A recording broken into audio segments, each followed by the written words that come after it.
How to write notes on Instagram. Hi everyone, welcome back to my channel. I am Bimal from App Guide, and in today's video I will show you how you can write notes on Instagram. So just make sure to watch this video till the end. In order to write a note on Instagram, just go ahead and open the Instagram app. Now notes is basically a new feature. So tap on the messenger icon from the top right hand side, and now here you can see all of the other people's notes over here.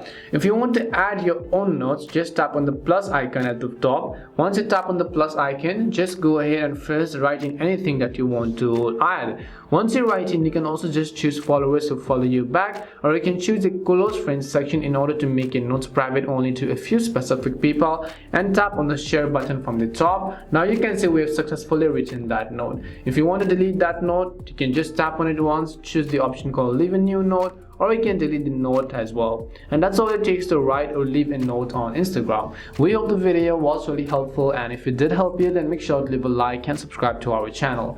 If you have got any more questions, feel free to leave them down. Thank you very much for watching till the end, and see you soon in our next video.